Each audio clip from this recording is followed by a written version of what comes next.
मैं पूरा करना चाहता था। Is it clear? और चूंकि आज शनिवार है, कल संडे आपके लिए हॉलीडे है और होना भी चाहिए। कुल मिलाकर 3 पद कल रह गए थे और जो भी बच्चे ऑनलाइन क्लासों से वंचित है, यूट्यूब पे मैं उनका लिंक भी भेज रहा हूं। चाहे तो आप कभी भी रिवीजन करना चाहे तो उस यूट्यूब की लिंक पे जाके आप वो कर सकते हैं। Is it clear? अब चूंकि ज्यादा समय लूंगा नहीं, 3 और मेरे हाथों में मेहंदी देख के आप सोच रहे होंगे हंसो, उसके पहले मैं आपको बता दूं कि आज से ठीक 5 साल पहले मेरे नए मकान का वास्तु हुआ था, तो उसको सेलिब्रेट कर रहे इसलिए घर वाले माने नहीं, उन्होंने मेहंदी लगा दी। ठीक है ना? अब ताकि हंसने का आपके पास अब कोई ऑप्शन है नहीं। अब यहाँ पर देखिए 3 पद्य आपके पास और लास्ट है। मैंने ये पद्य पहले था और ये बाद में था, थोड़ा क्रम बिगड़ गया जल्दबाजी में, इसलिए इस बात को ले लेना। पहले देखिए आपके पास बुक्स होगी, नहीं भी होगी तो यहाँ पर मुझे लगता है कि स्पष्ट दिखाई दे रहा है। जैसे जैसे क्लासें आगे बढ़ रही है मैं अपने आप को इंप्रूव करने की कोशिश कर रहा हूँ। अब यहाँ पर आपके सामने 3 पैसेज है, ठीक है? पद्यांश देखिए। मैं रोया इसको तुम कहते हो गाना, मैं फूट पड़ा तुम कहते छंद बनाना, क्यों कवि कहकर संसार मुझे अपनाए, मैं दुनिया का हूं एक नया दीवाना। शब्द कुछ और है, इमोशंस कुछ और है, कवि के जज्बात कुछ और है। थोड़ा इस चीज को समझने की आप कोशिश करना। कवि क्या कह रहा है देखिए, और कवि की इन 2 पंक्तियों में जिंदगी का मर्म छिपा हुआ, एक सच्चाई छिपी हुई है और जिसे आप में से कोई उसे टाल नहीं सकता है। तो सच्चाई क्या है देखिए। मैं रोया इसको तुम कहते हो गाना। देखिए जिंदगी की अजीब सी विडंबना है। जब मोर बहुत ज्यादा दुखी होता है तब अपने पंखों को फैलाकर नाचता है और हम कहते हैं कि wow the peacock is dancing, कि मोर नाच रहा है। पर उसकी आंखों से बहते हुए आंसू को हमने कभी नहीं देखा। उसका वो दर्द हमारे लिए मौज बन गया, मस्ती बन गया, हमारे लिए आंखों की खूबसूरती बन गया। कोयल जब सबसे ज्यादा दुखी होती है सबसे मीठा गाती है। उस मीठे गाने को तुम सुनते और कहते हैं कि वाह कोयल गा रही है, और हम खुश हो जाते हैं। पर उस दर्द को हम कभी समझ नहीं पाते हैं। यहां कभी वही बात कह रहा है। देखिए हमेशा आप भी ध्यान रखना, एक दर्द होगा जो आपको मारेगा।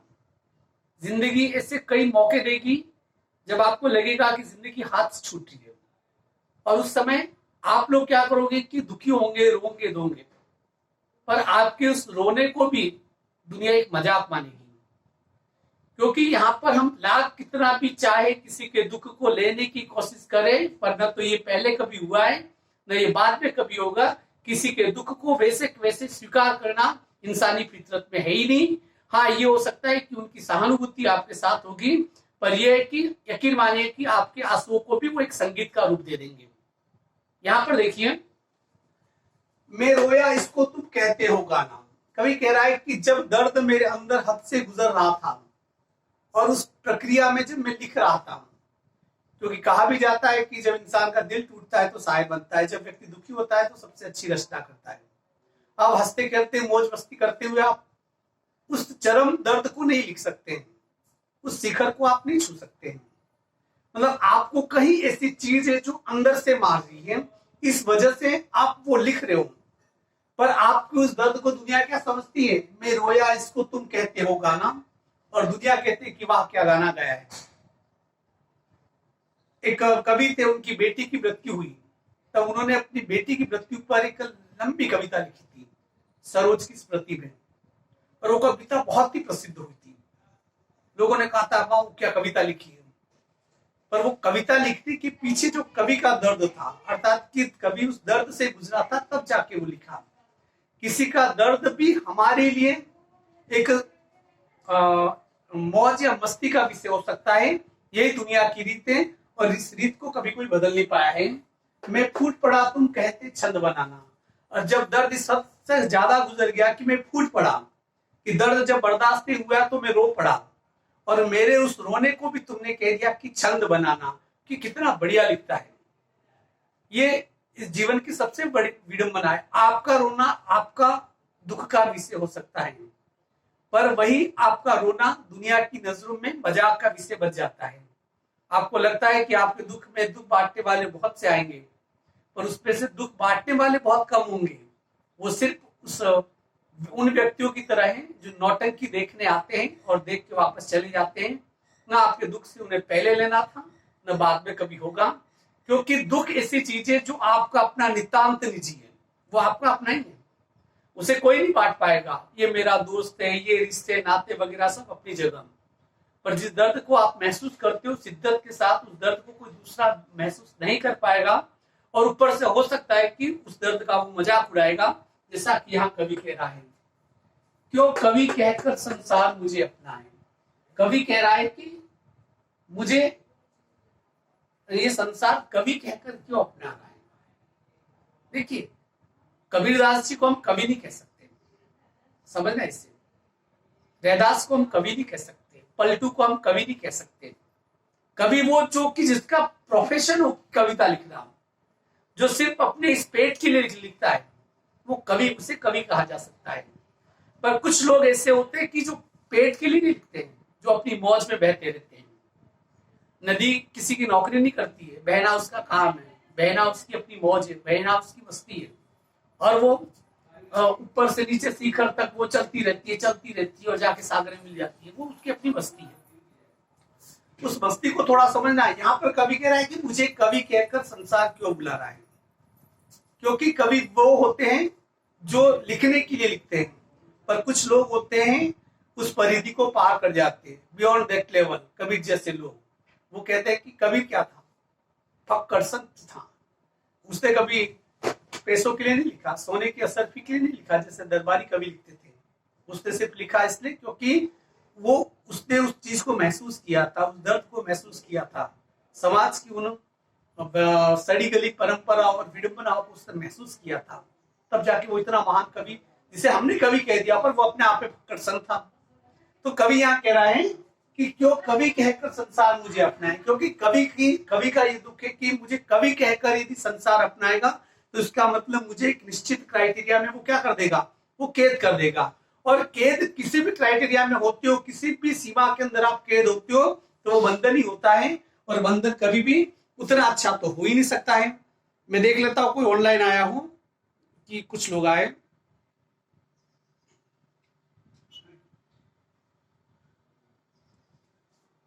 हाँ, अमीशा और ये दोनों आए बाद में। क्यों कवि कहकर संसार मुझे अपना है, कवि कहकर संसार मुझे क्यों अपना रहा है। क्योंकि कवि का मतलब कि आपको बांध रहे हो, किसी एक निश्चित क्षेत्र में बांध रहे हो, और बांधना कहीं पर भी हो, चाहे सोने की जंजीरों से बांधो, बंधन बंधन होता है, गुलामी गुलामी होती है। मैं दुनिया का हूं एक नया दीवाना, कवि कह रहा है कि मैं दुनिया का एक दीवाना हूं। दीवाना का मतलब इस शब्द को आप भ्रांति में मत लेना। किसी ने प्यार किया, दीवारों पे नाम लिखा और कपड़े फाड़ कर अपनी लैला के पीछे, अपनी प्रेमिका के पीछे भागता रहा, उसे दीवाना कहना मूर्खता है। दीवाना जिसने अपना सब कुछ सर्वस्व लुटा दिया, वो दीवाना है। ये दीवानगिरी होती तो कबीर कबीर नहीं होता, दीवानगिरी होती तो बुद्ध बुद्ध नहीं होते, महावीर महावीर नहीं होते। उनका दीवानापन क्या था, सब कुछ छोड़ दिया, सब कुछ था छोड़ दिया सुनने के लिए, और शून्य से शिखर की उन्होंने यात्रा तय की। अर्थात की वो तो दीवानगिरी होगी। टूट के जब किसी से प्यार नहीं करे तो कोई राधा नहीं बनती है। राधा कृष्ण थे क्या, दीवानगी थी उनकी।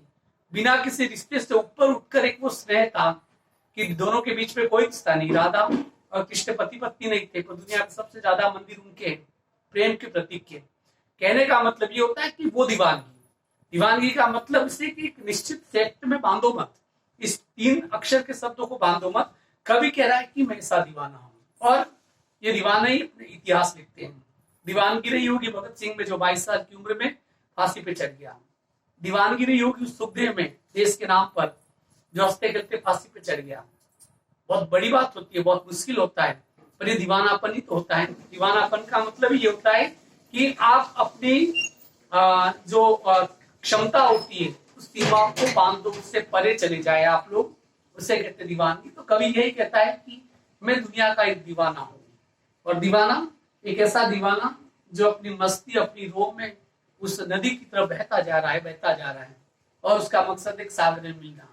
बस उसका सिर्फ इतना मकसद है कि दुनिया से कुछ लेके जाऊं और दुनिया को कुछ में दे के जाऊं। यहाँ पर कवि इन्हीं बातों को कह रहा है। अब इसके बाद है, ये पहले वाला था, मैं निज रोदन में राग लिए फिरता हूं, अर्थात कि मेरा अपना रोना है और उस रोने में भी मेरा अपना राग है। इसे समझिए, रोने को हम नकारात्मकता मानते हैं, नेगेटिविटी, और जिस दिन जीवन में नेगेटिविटी आती है किसी भी प्रकार से, तो फिर यकीन मानिए कि आप फिर आगे बढ़ने के अपने रास्ते से भी बंद कर देते हैं। कभी कह रहा है कि मैं निज रोदन में, अर्थात कि अपने रोने में भी उसका रोना भी उसके लिए सकारात्मक ऊर्जा है।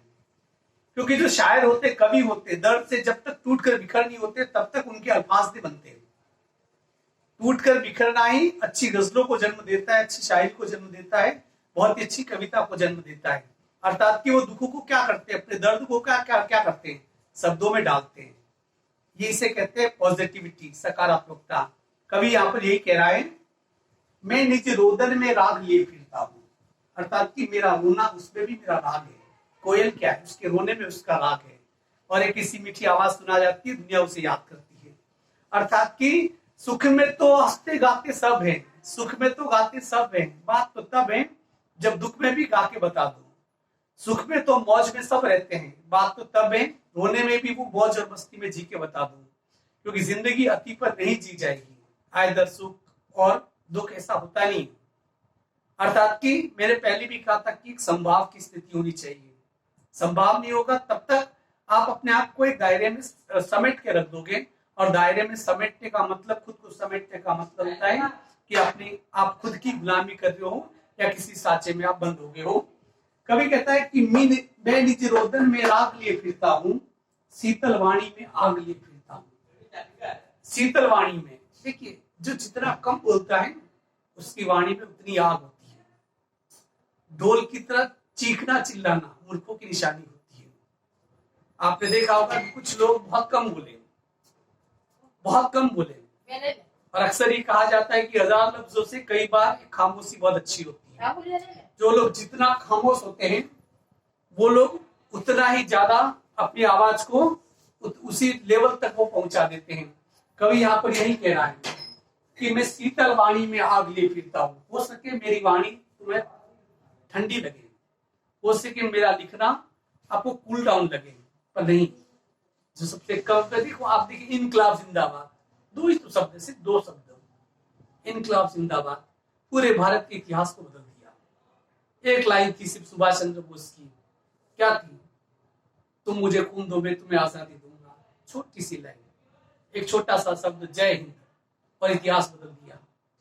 गांधी ने कहा डू एंड डाई, करो एंड मरो, करो और मरो। 3 शब्द थे, छोटे छोटे, 2 लेटर के, 2 अक्षर के 3 शब्द थे, बिल्कुल ठंडे शब्द थे, और इस शब्दों ने इतिहास बदल दिया। अर्थात कि चीख कर चिल्ला कर कुछ कहा जाए तो दूसरों के मन में आग लगे, जरूरी नहीं है। कई बार आग बर्फ से भी लग जाती है, उलटवासी है, विरोधाभास है। शीतल वाणी में आग, शीतल है तो आग लग नहीं सकती, आग लगी तो शीतल होगा नहीं, विरोधाभास है यहाँ पर कवि ये कह रहा है कि जब मैं ज्यादा बोलता हूं तो शायद मायने खो देता हूं, पर जब मेरी वाणी विराम लेती है तो शायद मैं आग बरसाता हूं। कई बार चुप रहकर भी आप अपना सब कुछ कह जाते हो, और कई बार जो सबसे बड़ा अनकहा है, जो नहीं कभी कहा गया, चुपचाप अपनी खामोशी में भी लोग कह देते हैं। बस खामोशी को पकड़ने वाला चाहिए, वो खामोशी बड़ी ठंडी होती है। यहाँ पर कवि इसी बात को कह रहा है कि शीतल वाणी में आग लिए फिरता हूं, वो जिस पर भूपों के प्रसाद निछावर। भूप का मतलब राजा, प्रसाद का मतलब खाने वाला, वो प्रसाद होता है खाने वाला भगवान का, ये प्रसाद है। प्रसाद का मतलब महल, निछावर का मतलब अर्पित कर देना।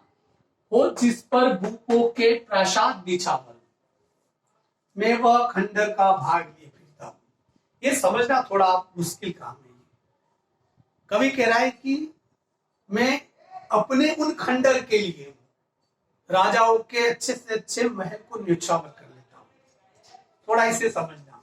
वो भूपों के प्रसाद निछावर, वो जिस पर भूपों के प्रसाद निछावर, मैं वह खंडर का भाग लिए फिरता हूं। अब देखिए, आप समझिए इसे। कवि एक इंसान है, उसने मोहब्बत भी की होगी, उसने इश्क भी किया होगा, उसने प्रेम भी किया होगा। क्योंकि अपनी जिंदगी में हर इंसान ये गलती तो करता ही है, और ये उसने भी किया होगा। पर जब स्नेह होता है, किसी से प्रेम होता है, तो वो एक जो पल होता है जिसको हम मोड़ पर, जीवन के उस मोड़ पर बहुत पीछे छोड़ के चले आते हैं। अर्थात कि पीछे छोड़ के चले आना, जो चीज पीछे छूट जाती है वो खंडर होती है। आप चित्तौड़गढ़ गए होंगे, वहां पर बड़े बड़े खंडर खड़े हैं, एक नहीं खड़े, वो है क्या? वो पीछे छूटा हुआ लम्हा है, वो गुजरा हुआ कल है। कवि कह रहा है कि अपने गुजरे हुए कल में, अपने पीछे बहुत यादों के मैं खंडर छोड़ आया। और वो यादें बहुत निजी होती है। देखिए, जो सामने दिखता है, द अदर, जो सामने है, वो आपका अपना कुछ नहीं है, वो दुनिया के रंग है, दुनिया की अपनी हवा है। पर जो यादें हैं वो हमसे रिलेटेड होती है। वो हमसे रिलेटेड सिर्फ इसलिए होती है क्योंकि उस पल में हमने अपने आप को जिया था। और जहां आप खुद जीते हो, वहां पर वो आपका नितांत निजी पल होता है।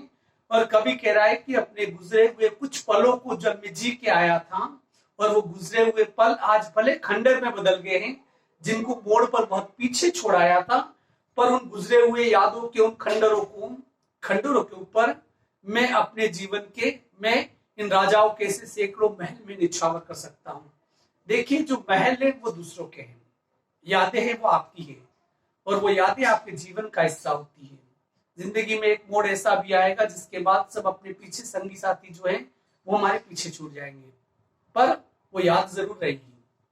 अर्थात कि आप वक्त को पीछे छोड़ सकते हो, पर उन लोगों को कैसे पीछे छोड़ जाओ, जिस जगह पे आप रहे उन दरों दीवारों को आप कैसे छोड़ जाओ। आप में से कई भाई लोग मुझे सुन रहे होंगे कि मैं खुद चावरनाट में निकले आया था। वो जीवन का सबसे एक स्वर्णिम दौर था, the golden life of my life. वो जिंदगी का सबसे सुनहरा दौर था, उसे मैं पीछे छोड़ आया। तो इसका मतलब ये नहीं कि वो मेरे लिए यादों का वो खंडर है, जिन उन यादों के खंडर के ऊपर मैं अपने जीवन के 1000 महल कुर्बान कर सकता हूँ, क्योंकि मैं वक्त को छोड़ आया। पर उन यादों के उन पल को मैं कैसे छोड़ के आता?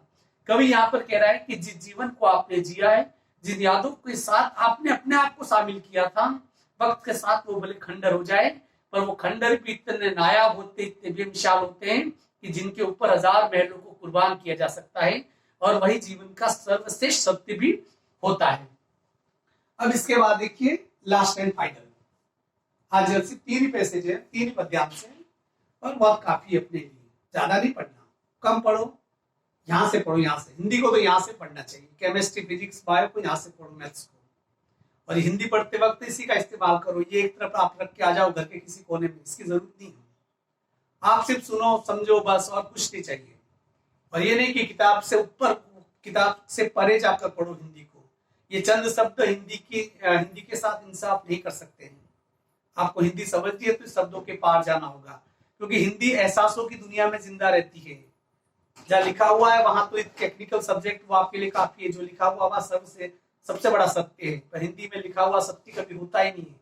जो महसूस किया जाता है, जिसे किसी ने महसूस किया होगा, उसको समझ लेना, उसको अपनी जुबान पे ले आना, सबसे बड़ा सत्य वही होता है। अब देखिए 4 लाइनें और। मैं दीवानों का वेश लिए फिरता हूं। देखिए, इस चीज को थोड़ा समझ लेना। ये शब्द बार बार आ रहा है, और मैं आज के संदर्भ में इस शब्द को नहीं ले सकता। आपने किस्सा सुना होगा लैला मजनू का, लव स्टोरी, उसके ऊपर बहुत सारी फिल्में भी बनी है।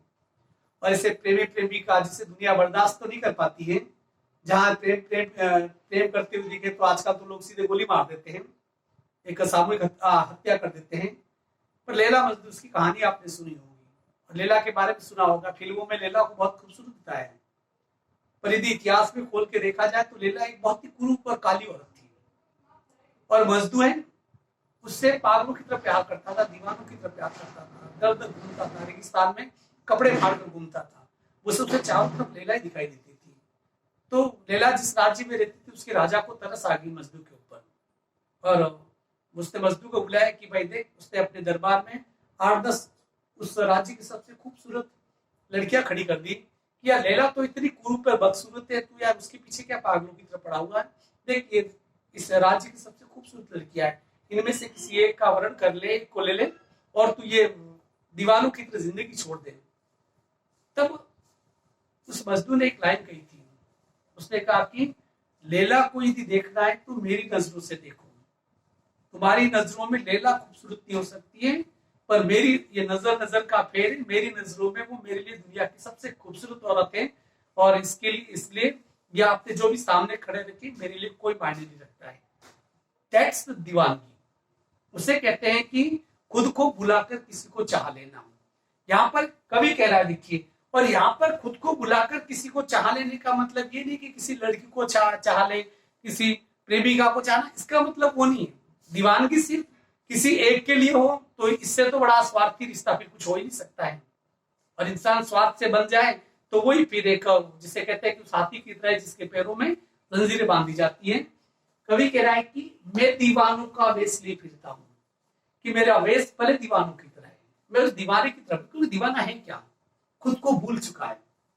वो दुनिया की मस्ती की बात करता है, दुनिया को हंसाना चाहता है, दुनिया को रुलाना चाहता है, दुनिया के सामने एक नजीर पेश करना चाहता है, एग्जाम्पल पेश करना चाहता है।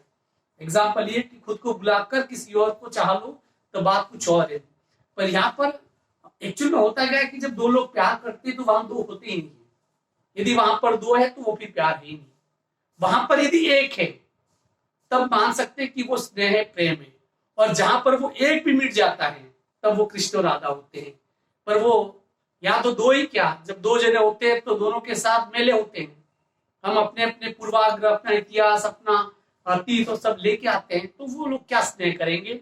तो कवि कहता है कि मैं दीवानों का वेश लिए फिरता हूँ, कि वेश मेरा दीवानों का ही क्यों नहीं, क्योंकि अपने आप को भुलाया हुआ व्यक्ति हूं मैं। वेश मेरा वही क्यों नहीं, मैं मादकता निशेष लिए फिरता हूं, पर मेरे जीने पे एक नशा भी है। देखिए, खुद को जब तक नहीं भुला दोगे तब तक उस नशे को महसूस नहीं कर पाओगे। कारण क्या है, बड़ी फिलोसॉफिक बात, समझना थोड़ा मुश्किल होगा आपके लिए, पर थोड़ा इसे समझ लीजिए। समझ इसलिए ऐसे लीजिए कि खुद को जिसने बुला दिया, क्योंकि आप लोग हैं, मैं हूं, हम अकेले कहा है, मैं हूं तो मैं अकेला कहा हूं, मेरे अंदर लोगों का मेला भरा पड़ा है। तुम हो तो तुम अकेले कहा हूं, तुम्हारे अंदर एक मेला भरा पड़ा है, भीड़ है, बाजार है। तुम्हारा मन, मेरा मन, हम सबका मन एक बाजार है। और बाजार में हजारों लोग एक दूसरे को धक्का मुक्की कर रहे हैं, हम है कहा, उस भीड़ के बीच में हम तो खो गए ना। और हम खो गए तो जो वाकई प्यार करने वाला था, जो स्नेह करने वाला था, आध्यात्मिकता के शिखर को जो छूने वाला था, वो इस भीड़ में तो कोई खो गया, वो तो है ही नहीं। मैं रहा ही नहीं, मैं तो एक भीड़ का, एक समूह का हिस्सा हो गया, तो मेरा अस्तित्व तो खत्म हो गया। जब मेरा अस्तित्व जब खत्म हो गया तो फिर मैं क्या किसी से प्यार कर पाऊंगा, क्या मैं किसी से स्नेह कर पाऊंगा, क्या मैं कब धर्म की उस ऊंचाई को छू पाऊंगा, कब मैं अपने आप को पा सकूंगा। बहुत मुश्किल है।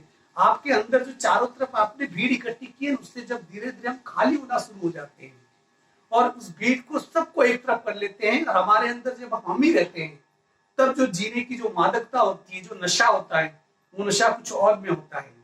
आप बुद्ध को देखना, बुद्ध से खूबसूरत चेहरा आपने नहीं देखा होगा। महावीर की प्रतिमा को देखना, उससे खूबसूरत चेहरा आपको दिखा नहीं होगा। युद्ध भूमि में, कुरुक्षेत्र में खड़े कृष्ण को आप देखना, उससे बेहतर व्यक्ति आपको कोई दिखा नहीं होगा। क्यों? क्योंकि उनके अंदर वो भीड़ नहीं थी, वो बाजार नहीं था। उस बाजार को उन्होंने धीरे धीरे अलग कर लिया था, और वो अपने आप में मौलिक थे, अपने आप में एक थे, और जीने का नशा तो उन लोगों का रहा, जो जिए भी मस्ती के साथ, और अपने आने वाले कल के लिए बेस्ट एग्जाम्पल भी सेट करके चले गए कि कोई तो ऐसा था जो अंदर से अकेला था, खोखला था, फिर भी जिंदगी को भरपूर नशे के साथ वो जी के चला गया। यहाँ पर कवि इस बात को कह रहा है कि मैं मादकता निशेष लिए फिरता हूँ, अर्थात कि मैं उसी मादकता को लिए मैं फिरता हूँ जिसको सुनकर जग झूम उठे लहराए, मैं मस्ती का संदेश लिए फिरता हूँ। देखिए, मस्ती होती खुद के लिए, जीना होता है खुद के लिए, और खुद के लिए तो कुत्ता भी जी लेता है। क्या चाहिए? 2 रोटी चाहिए, 4 दरवाजों पे जाएगा, आधी आधी रोटी के टुकड़े इकट्ठे करेगा, अपना पेट तो वो भर देगा। But there is many differences between the human beings and a dog. जानवरों में, इंसानों में कुछ तो फर्क होगा, उस फर्क को समझने की थोड़ी कोशिश कीजिए। जीना वही सार्थक है जो दूसरों के लिए जिया जाए। मैं ये नहीं कह रहा हूं कि खुद के लिए जिए, हाँ, आप उस व्यक्ति के लिए जिए जो आपके अंदर अकेला है। आप तो बाजार के लिए जी रहे, आप भीड़ के लिए जी रहे, आप और हमारा मकसद कहे तो हम क्या कहेंगे, मैं तो ये करना चाहती हूँ अपने माँ बाप के लिए, मैं अपने बच्चों के लिए ये करना चाहता हूँ, मैं अपने मामा मम्मी पापा की सेवा करना चाहता हूँ, मैं ये करना चाहता हूँ, मैं समाज सेवा करना चाहता हूँ, मैं राजनीति में जाना चाहता हूँ, देश की सेवा करना चाहता हूँ। तो इस सबके बीच में तो आप अपने आप को तो भूल ही गए। उन सब चीज के बीच में तो आप हो जो हो, वो कहाँ पर है, वो कहाँ स्टैंड कर रहा है, इज वहां कहीं पर भी मौजूद नहीं है। He is totally absent in himself, वो अपने आप में खुद अनुपस्थित है। और जो अपने आप में अनुपस्थित है वो क्या घंटा एग्जाम्पल सेट करेगा। कभी यहाँ पर कह रहा है कि जिसको सुनकर जग झूम उठे ले रहा है, कि मैं वो दीवाना हूं, मैं वो मस्ती में इस कदर में झूम रहा हूं कि मुझको सुनकर ये संसार झूम उठे ले रहा है। कबीर ने जब छोटी सी वीणा लेकर, उस इकतारा लेकर जब वो बजाते हुए जब गाते थे सुबह 3 या 4 बजे उठकर, तो पूरा गांव, आसपास के गांव के कई लोग चुपचाप आके उनके घर के चारों तरफ हजारों की संख्या में चुपचाप रात की 2-3 बजे आके बैठ जाते थे। उन्हें पता था कि अपनी मौज मस्ती में कोई तो दीवाना इकतारे पे गाएगा। और कबीर तब गाते थे इकतारे के ऊपर, झूम के गाते थे, नाचते थे। और वो गाना उनका नाचना अपने लिए था। और जहां हम अपने लिए गाना शुरू कर लेते हैं, नाचना शुरू कर लेते हैं, तो दुनिया को उसके साथ झूमना ही होगा, दुनिया को उसके साथ लहराना ही होगा। और यार कवि यही कह रहा है कि जिसको सुनकर जग झूम उठे लहराए, और अर्थात कि मुझे सुनकर यदि दुनिया झूम जाए, लहरा जाए, अपनी मस्ती की रोह में मेरे साथ बहने लगे, मैं मस्ती का संदेश ले फिरता हूँ, मैं वही दीवाना बनना चाहता हूँ, मस्ती का संदेश वही लेकर मैं चलना चाहता हूँ कि जिसे दुनिया सुनने के लिए लालायित। रैदास क्या थे, जूते बनाते बनाते, चमड़े के जूते बनाते बनाते मोक्ष को प्राप्त कर लिया। पलटू क्या थे, कबीर क्या थे, जुला थे, सूत काटते काटते, धागे काटते काटते, रुई से धागे बनाते बनाते और गाते गाते उस लेवल को उन्होंने छू लिया था कि जहां लोग तपस्या करके नहीं छू सकते। अर्थात कि सांसारिक जीवन में रह के वो उन्होंने कर लिया था। क्यों? उनका पक्कड़ अंदाज था, उनकी वो दीवानगी थी, उनकी वो मस्ती थी, उनका वो अपने लिए जीना था। उन्होंने सामने जो बैठे उनको देखकर कुछ नहीं लिखा। जहां आप सामने बैठे उनको देखकर लिखोगे तो आपका लिखना वो बिल्कुल हल्के लेवल का होगा। और जब आपके अंदर जो एक परमात्मा बैठा हुआ है उसको देखते हुए जब आप लिखोगे तो वो दीवानगी आपके अंदर भी आएगी, सबके अंदर आएगी। और कभी उसी चीज को कह रहा है कि मैं उसी दीवाने का रूप धारण करना चाहता हूँ कि मैं चाहे वो बेस लेकर फिरूं या नहीं फिरूं, मैं उस नशे को लेकर मैं घूम रहा हूँ। और मैं इस प्रकार से खुद के लिए गाऊं कि दुनिया मेरे उस गाने के ऊपर झूम उठे, नाच उठे और मेरे सुर में सुर मिलाए और मेरी रोह में, मेरी बस्ती में वो भी अपने साथ बह चले। ये पूरा खत्म हुआ, ये टोटली खत्म। अब टाइम अप भी होने वाला है। इसके क्वेश्चन आंसर करना ये तुम्हारा लुकआउट है, मैं अपना काम कर चुका हूँ। इसका भावार्थ करना that is your lookout. I am not a Hunter, मैंने हाथ में हंटर रखे कि होमवर्क करो, वो वाला मेरे से होगा नहीं। हाँ, पर जैसे ही छुट्टियां खत्म होगी आपका होमवर्क जरूर चेक करूंगा। और अभी भी जो भेज रहे हैं उनका बराबर चेक करके मैं सेंड भी कर रहा हूँ वापस। दिस इज योर रेस्पॉन्सिबिलिटी, क्योंकि आने वाले कुछ महीनों के बाद तो आप तो एक वॉटर बन जाओगे, बालिग हो जाओगे। और बालिग लोगों को क्या समझाना, आप खुद समझदार हो सकते हो। आज के लिए इतना ही काफी है। कल संडे है, हॉलीडे फॉर यू मेरी तरफ से। और इसके बाद भी मेरा एक और पीरियड है 10th क्लास में, इसलिए ज्यादा समय मैं आपका लूंगा नहीं। बस ये कविता को मन से थोड़ा और पढ़ लेना, यहाँ से पढ़ना, इसको एक तरफ रख देना। धन्यवाद। Have a nice day.